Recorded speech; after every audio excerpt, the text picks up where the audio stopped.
SUVs, the family hauling road trip heroes that today are the official choice of the Royal Carpool Consigliere. No, they're just the hottest selling segment of vehicles right now. But while automakers promise adventure and dependability, not all SUVs are created equal. In fact, some are downright terrible. Today, we're diving into the worst SUVs of 2025, vehicles that are unreliable, overpriced, and have a low owner satisfaction rating. And these aren't ranked in any particular order because, frankly, you're probably best avoiding all of them. Let's get into it. The Dodge Hornet promised to bring a sting to the crowded compact SUV market. But here's the problem, it's not really a Dodge. Underneath the Hornet badge is an Alfa Romeo Tonale, an Italian SUV that's as temperamental as a toddler. Automotive media outlet The Drive says the Hornet is quick, sure, but plagued with electrical gremlins and questionable build quality that seem to come straight out of Alfa Romeo's reliability playbook. Yikes. Add to that a cramped interior, unimpressive fuel economy, and resale values that, they're discounting these cars over 10 grand off MSRP new. And you've got a recipe for potential buyer's remorse. Key issues here are poor build quality, lack of interior space, alpha-derived dependability concerns, and a design that, well, looks like a cheaper American version of an Italian SUV. Truth is, my personal experience with the Hornet wasn't that bad, and if you can get one for a steep discount that's still under warranty, well, I'm guessing you could probably do worse. I can't say it's what I'd buy, but I'm not so sure it's the worst on this list. Let's move on. The Jeep Compass has one job: to be a small, affordable SUV that fits into the rugged Jeep lineup. But instead, it feels more like a placeholder that Jeep forgot to finish designing. Sure, it's got modern tech like a 10.1-inch touchscreen, but as journalist Motor Trend points out, the Compass continues to suffer from underwhelming drivetrains, cheap materials, and reliability issues that make you question its off-road credentials. And I have to say, I completely agree with all of that. The Compass misses the mark, and it's not cheap either, meaning you're paying a premium for a vehicle that feels like it was completely left out of whatever's left of Jeep's quality control standards. With subpar interior materials, mediocre performance in drivetrains, and just like the Hornet, terrible resale value, I couldn't recommend the Compass. It's supposed to be a relatively inexpensive, rugged sort of off-roader aimed at city folk, but the end result feels like a second-rate econobox in Jeep drag. Next, the Eclipse Cross sounds like it should be futuristic, maybe even exciting. That Eclipse name carries some weight. But instead, it's more like driving a time capsule back to 2012. We're talking outdated technology, inexpensive materials, and a gutless 1.5-liter turbo engine mated to a CVT. It's no wonder Car and Driver calls it a small SUV with no redeeming qualities other than its warranty. Speaking of warranties, chances are you're gonna need it, because Mitsubishi's dealer network in the US is about as thin as their profit margins. If you break down, good luck finding parts or even a mechanic willing to touch it. Reliability isn't a strong point here, and a lack of a solid dealer network means you could be asking for a headache.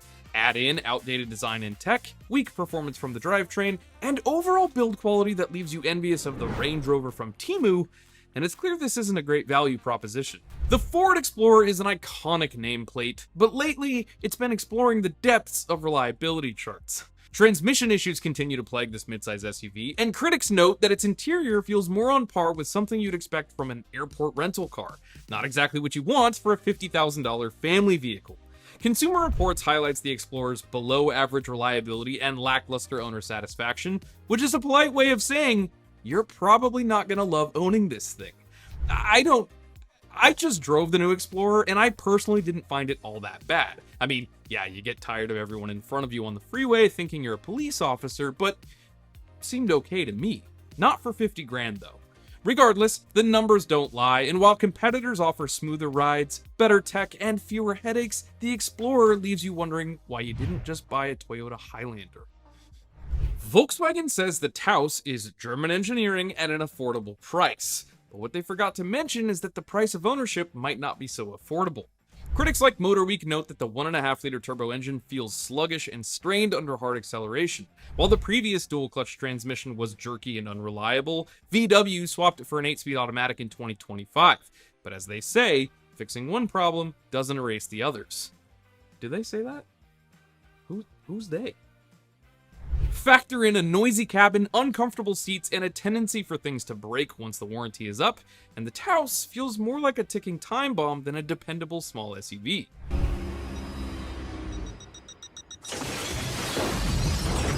Everything from an interior that not only feels cheap but is uncomfortable, to the underpowered engine that serves up lackluster performance can't be ignored. And the historically poor reliability doesn't help things out here. I'm a Volkswagen guy, but lately, there must be something in the water over in Wolfsburg. They just can't seem to get it together here. If you need a big SUV, the Volkswagen Atlas certainly looks the part. It's roomy, practical, has third-row seating that rivals a minivan, but here's the kicker. It's riddled with electronic issues and has a turbocharged engine that's shaping up to be about as reliable as a used firework. Car and Driver sums it up perfectly. While spacious and comfortable, the Atlas feels like it's held together with hopes and prayers. That's a far cry from the generations of VWs we've had over the last decade that typically offered impressive performance and felt upscale against cars in their class. Combine high repair costs with Volkswagen's recent spotty reliability, and the Atlas unfortunately loses some of its shine. On the surface, the Bronco Sport feels like the sort of rugged SUV you'd take to the campsite or up a mountain trail. And it can do that.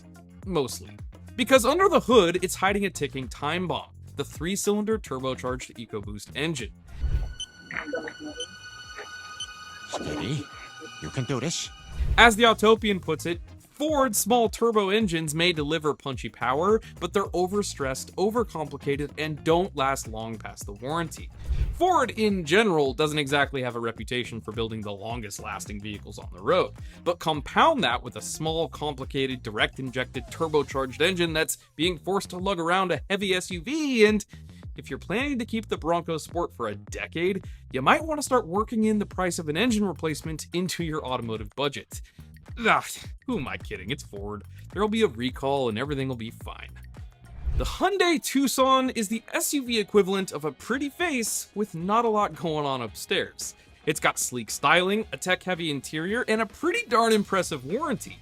But dig a little deeper, and owners have reported inconsistent performance, engine failures, and seemingly endless transmission hiccups. Motor Trend notes the Tucson's ambition is admirable, but mechanical reliability still lags behind competitors like the Honda CR-V or Toyota RAV4. Looks are nice, but they won't keep you on the road when the engine decides to take an unscheduled vacation. And what's more, those competitors from Toyota and Honda might cost you a bit more up front, but they hold their value a whole lot better. Keep that in mind.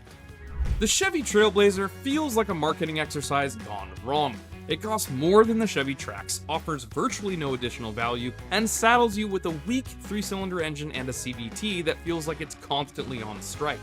CarBuzz says the Trailblazer is essentially paying more for less, which is hard to justify in a competitive segment. And they're totally right. If you want a budget-friendly Chevy, get the Trax. GM is still sorting out some bugs here. Don't pay to be a beta tester. The Grand Cherokee was once the SUV gold standard. Now, it's more like fool's gold. While the 4xe plug-in hybrid aims for eco-conscious buyers, it's loaded with reliability issues that make it more frustrating than fuel efficient. Road & Track points out that the Grand Cherokee feels premium, but suffers from quality inconsistencies that tarnish its reputation. And honestly, it's a shame. I was seriously considering one of these for my better half. I like the styling, I like the interior, I like the infotainment system, and like Grand Cherokees of the past, the new one is still very capable off-road. But because of these production issues, dependability is hit and miss. And don't get us started on resale value. Jeep's rapid depreciation of recent models is the stuff of legends. So there you have it, the worst SUVs of 2025. If you're in the market for a new SUV, do your research, take your time, and probably avoid the SUVs on this list. That is, unless you can get one for a great price and it comes with a pretty serious warranty. But I want to hear your thoughts. Do you agree with this list? Are there any SUVs we left out? And if you have experience with any of these models, I want to hear what you think. If you liked this video, give us a like and consider subscribing. We've got more fresh content coming at you very soon. My name's Trav. Thank you for watching. I'll see you all next week.